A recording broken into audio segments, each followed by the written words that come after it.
God. Ask God. Scott, is Jose in the UK. First of all, thank you very much for all that you're doing. Listening to your different episodes every single day is the closest one can get to having a mentor. I really can't thank you enough. Okay, so my question is something that I think may affect most of us, if not all of us, at some point. And that is, at what point do you decide that your product is no longer viable? And to give you my own example, I launched a product a few months ago. Then I hit some problems in my business, and I ran out of cash flow, basically. So I had to pause everything just as I was getting started. So I went from BSR 200 down to 10,000 or 14,000 or something.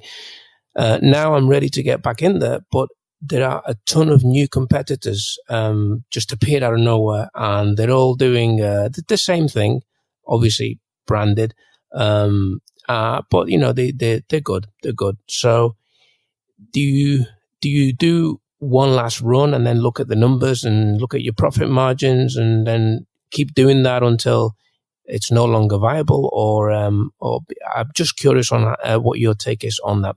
Thanks very much again. Hey, Jose in the UK. What's up, man? Thank you so much for the question. And you know what? It's a good question. And I have not really answered this, I don't believe. And I don't know if there's really a right or wrong answer. I think you might have already kind of answered it yourself in a way that, you know, if you already have a product that you've went through the first initial run, let's call it the test run, right? Maybe you went through 500 units, you ran out of inventory, you didn't replenish it fast enough, you ran out of stock, but then when you're starting to get ready to place that next order, you notice that you're getting more sellers that are coming into that mix.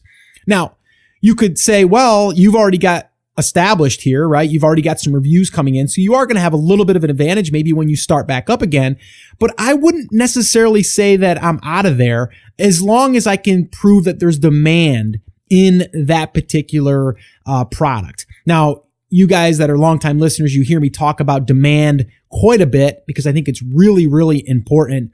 And demand really means where you have depth in the market. So where if you have, you know, product number one, and then you have, you know, or not product, listing number one, and then listing number 15, let's say, there's sales being generated through all of those. Okay. And the way that you can see this is by going to, the actual, homepage or the search that you do. Let's say it's garlic press. You would go to that first page and you would see the top 16 results, and you would look at those and kind of look at the BSRs and all that stuff. Or you can use a tool called Jungle Scout. If you haven't heard of Jungle Scout, you definitely want to check that tool out. It's one that I wish that was here when I first started, but it wasn't, and now it is, and I can't live without it. For those of you that are brand new again or haven't used Jungle Scout and you wanted a little bit more information about it, head over to theamazingseller.com/56. That's episode 56, because I did an interview with Greg Mercer, who's also a really successful private labeler,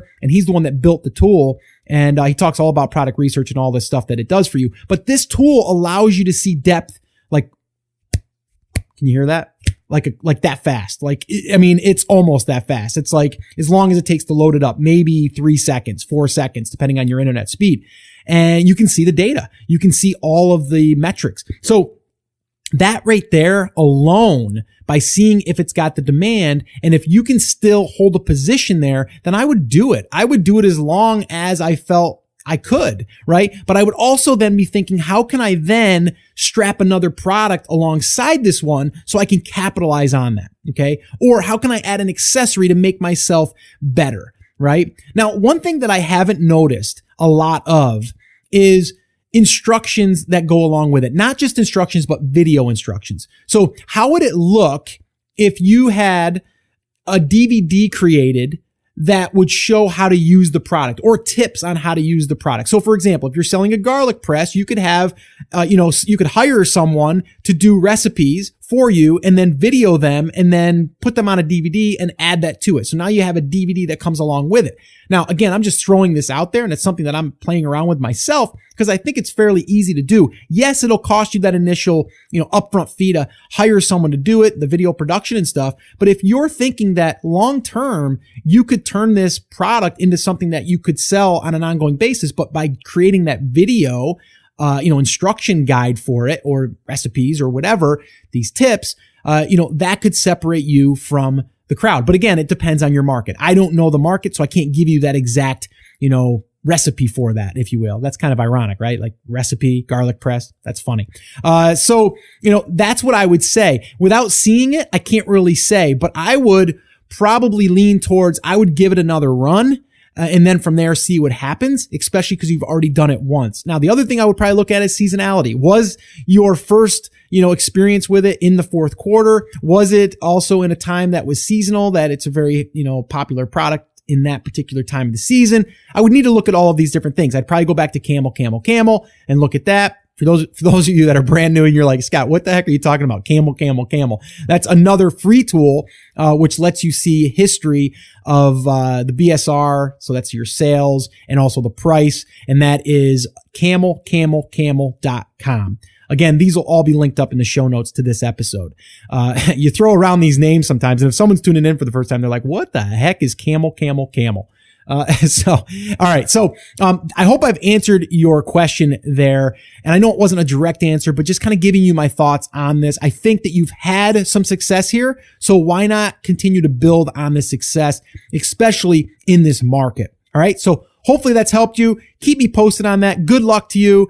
And, keep it going. If you guys want to submit a question, head over to theamazingseller.com/ask, and you can do that. I want to also, again, remind you guys, if you're brand new and this is your first time to the show, I want to welcome you. I love hanging out with you guys. This is just awesome to be able to virtually connect like this. And that's why I love the Ask Scott sessions. But if you are brand new and you're just getting your feet wet and you don't understand the entire process, the entire business model, I would recommend attending one of my live free workshops. This is where I break it down for you in 5 phases: how to pick a market and a product, how to source it, how to do a pre-launch, how to do a launch, how to promote the product, and everything in between. We go over that on a workshop, and we go through every single thing. We also do live Q&A. So if you want to attend one of them, I would love to invite you to the next one, and you can register for the next one by heading over to theamazingseller.com/workshop, and you can register there for an upcoming workshop. Well, hey there. Thank you so much for listening to that episode of Ask Scott. Now, that was just a highlight from one of our full episodes where I generally answer 3 to 4 questions on a podcast. If you want to go back and listen to all of the past archives of not just the Ask Scott session, but all of the full episodes where I do interviews with top Amazon sellers, people starting from scratch and building a business, if you want to listen to any of those episodes, head over to theamazingseller.com and you can find all of that over there. You can also find details there on how you can ask your own question and get it aired on an upcoming Ask Scott session and possibly see it here on YouTube or just on the podcast. All right, so definitely head over to theamazingseller.com. There's tons of resources over there for you to be able to build your e-commerce and Amazon business. So definitely go check that out. Now, I just wanted to remind you one thing before I let you go. There's a lot of information out there and some of it is really, really good. What I want you to remember is you have to not just consume the information, you have to actually apply that information. So take this information that you learned here today and apply it to your business. And this way here, you can get results. As my shirt says, I wear it almost daily. Take action. We'll see you guys.